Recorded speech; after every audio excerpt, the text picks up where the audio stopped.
Laïkino, la rubrique cinématographique de l'Union des familles laïques. Avec Alain Defremont.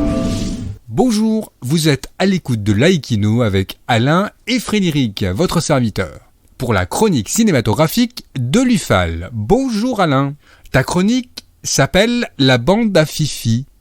Qui est Fifi ? Bonjour à tous, bonjour Frédéric. Eh bien ce Fifi, c'est le réalisateur, acteur, scénariste français Philippe Lachaud. Il a commencé sur Canal+ avec ses compères dans une émission de Michel Denisot. Puis il a réalisé son premier long métrage en 2014, Babysitting.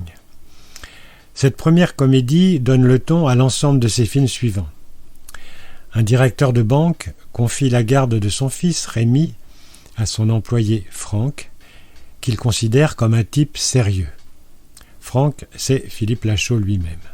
Brave bougre, mais maladroit, timide et un peu limité. Le gamin, fils de bourgeois, va se montrer tyrannique, insupportable et affreusement capricieux.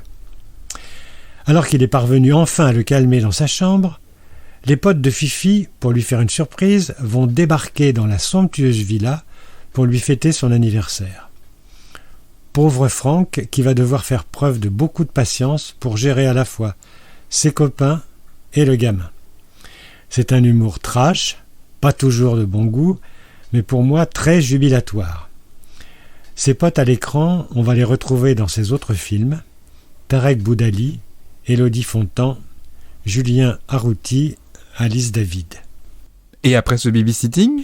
Eh bien l'année suivante, on aura droit à Babysitting 2, qui se passe au Brésil, toujours avec les mêmes, ainsi que Christian Clavier.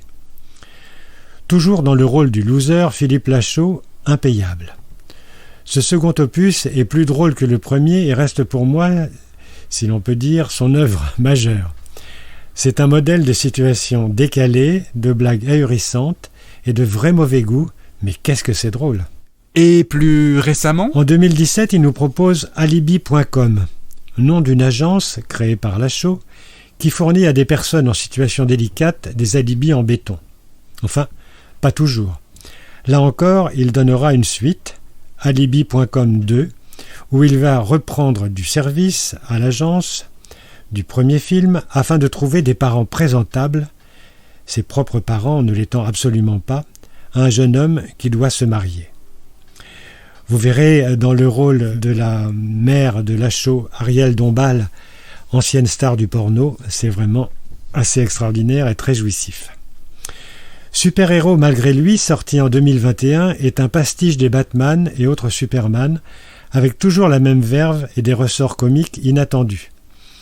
Cédric, apprenti acteur, c'est Philippe Lachaud toujours, se voit enfin proposer un rôle de super-héros dans un film. Mais alors qu'il est victime d'un accident dans la voiture fétiche du tournage qu'il a empruntée, il perd la mémoire. S'ensuit une série de scènes plus drôles les unes que les autres, toujours dans un esprit décalé. En attendant de nous retrouver, n'oubliez pas notre émission en balado-diffusion sur laicidad.ufal.org ainsi que sur notre site ufal.org. Pensez aussi que nos activités ne sont possibles que grâce à vos dons et vos adhésions. C'était Alain et Frédéric sur Laïkino. À très bientôt.